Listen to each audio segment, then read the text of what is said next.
can find her on X at North Astrology. And Gracie, we first heard about you through our friend Kelly in Vegas, who is on the show every single week. And you just mentioned that you were just talking to Kelly, and she started talking about some of your plays. And then I looked over the holidays and how you were nailing all these chief props just left and right. So if you could just introduce yourself to the BetQL Daily audience and just give your background and what you work on as far as sports betting. Yes, my name is Gracie and I am with Northern Astrology. That is my astrology practice that you can find. And I started kind of mouthing off about sports on Twitter along with everyone else in 2009. And I was still in college. So I was at K-State, the Harvard of the Midwest, if you will. And that's where I started running into Kelly, who was, of course, mouthing off on Twitter as well.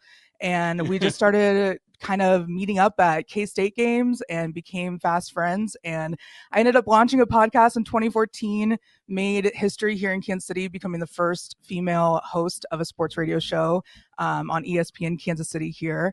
And it was really fun. I had a great time, but there's just something that was just kind of missing. And I've always just had my head in the clouds.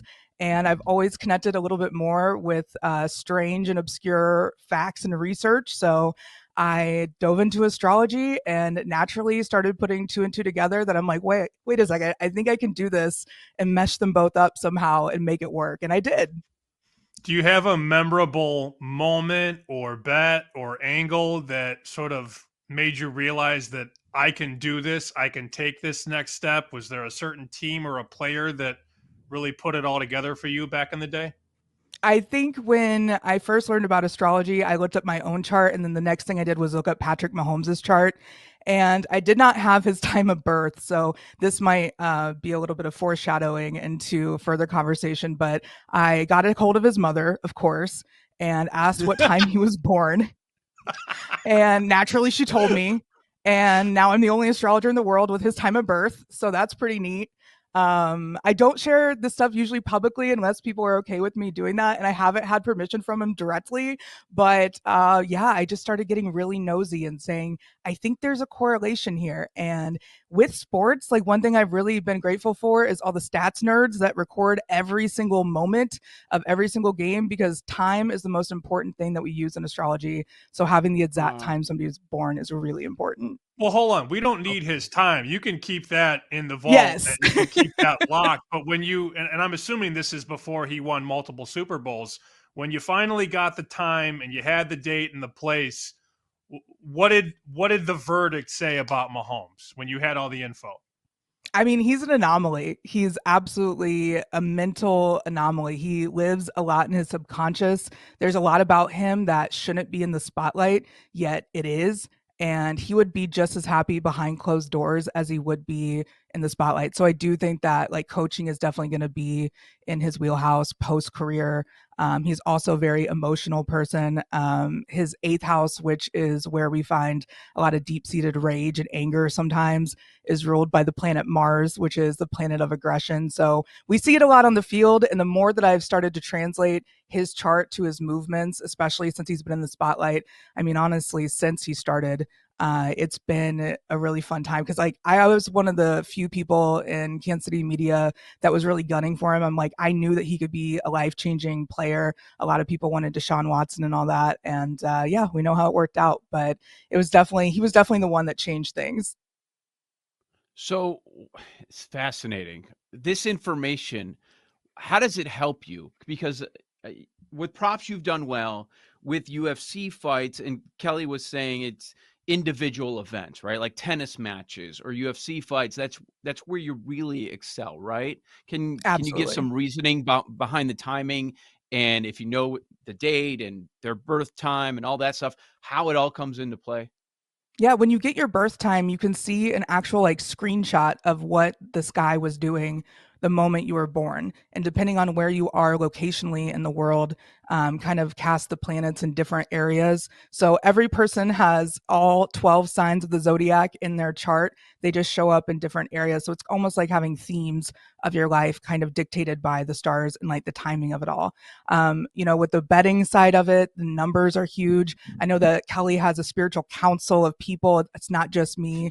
Her numerologist is really spot on with the Ohio State pick. That's the one. I was not responsible for that. However, I've done the research Okay. and it definitely supports it. So, I mean, there's just so much that you can dive into. In spirituality, like I guess there's a huge hippie surge in the 60s, and that's kind of the same astrology that we're seeing right now. So, yeah, it's been really wild. And injuries too. I can see the injuries through the chart. I've been tracking. I Oh, wow. predicted Pacheco's injury, Rasheed Rice's injury, Mahomes' injury. I said it was going to be a wobbly one. It'll look like it'll be bad, and then he'll be just fine by the end of the game. Those kind of things are really wild to see, but it's all something that speaks to me. It probably looks like alien glyphs to most people, though, so I get it. I just want to clarify. I didn't laugh at spiritual counsel. No, it's I'm okay.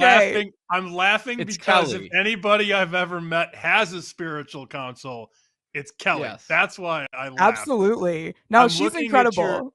your predictions from over the weekend. You had Denver winning, and they won big by 38. You had a big game for number 19, which ended up being Marvin Mims had 2 touchdowns, and then you had Harrison Butker being wonky, and I think that came to fruition too because he missed a field goal. So Yeah, that's he I sure mean did. that's all inside the same game. That's wild to me. And you post these predictions ahead of time and then circle back after the game. This is awesome. I mean, the number 19 came out to be maybe the biggest story of the game, the connection between Bo Nix and Marvin Mims. Absolutely. And that was fun to watch because I also predicted Pisces to be a really key part of the game. And he's a Pisces and so is Bo Nix. So it worked out pretty well.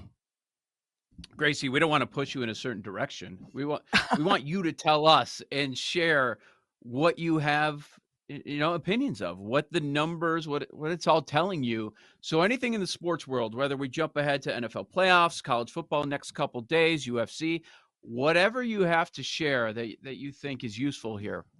What is it? Well, I mean, breaking news this morning, Kelly got me Will Howard's birth time. So we can definitely talk about Ohio State if you guys are interested. I have all Yeah. of it mapped out here for you. Okay. Do it. Yeah, so Will Howard has a very strong chance of being incredibly physical in this Ohio State and Texas matchup. Quinn, not so much. He's got Saturn hitting him from a multitude of angles, and communication is going to be the biggest thing for Will leading this team. The game is ruled by a Capricorn sun in the 6th house. The people that are watching the show, tuning in for me, will know what that means. But that means for you guys that the sun, which is the biggest and obviously brightest star or constellation in the sky, is ruling over this chart. So it's all about that physicality, and bones and things around knees and joints will be key here. So managing those type of injuries and watching out for those. And Will has an exalted Mars, and so does Quinn. So it should be pretty interesting to see. It'll be a battle of physicality, but Texas is going to have to get really creative here. I pulled up the charts from the 1890s.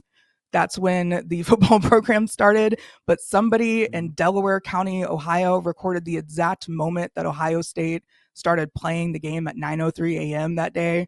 So it works out, and I'm excited to see how that kind of like plays out with this weekend. I'm seeing 10.5 rushing yards for Will Howard, Joe. 10.5. Will 10 and a Howard. half.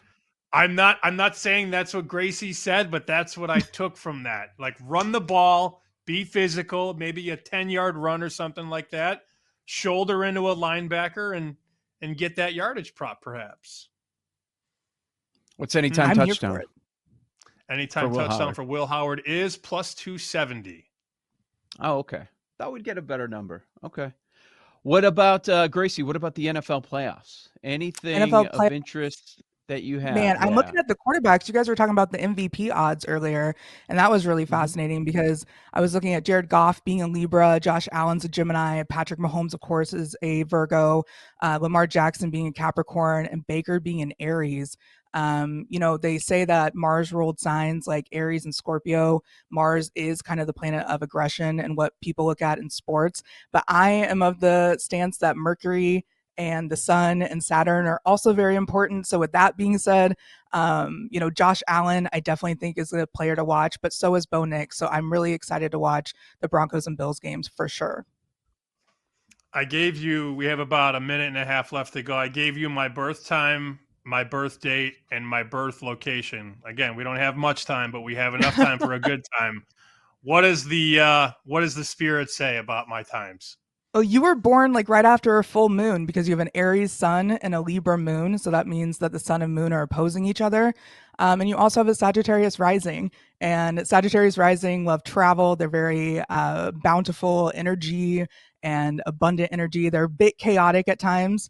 Yeah. And they can be all over the place. You have a third house Aries sun. So yapping is 100% your specialty. You've also got a Mercury and Venus there. So people that can also yap kind of play into your heart center as well.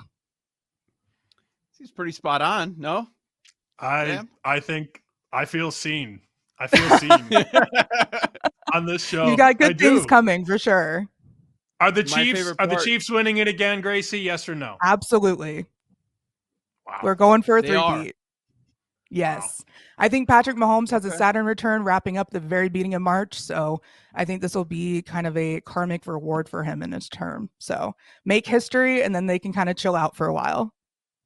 All right. Very good. Check out Gracie at North Astrology over on X and with her brand new website as well. It's all linked there on her account. Gracie, thanks for coming on. We'll have you on again, like UFC fights, I would love all that. sorts of stuff. Okay, Let's great. do it. Thank you so much. Thank you.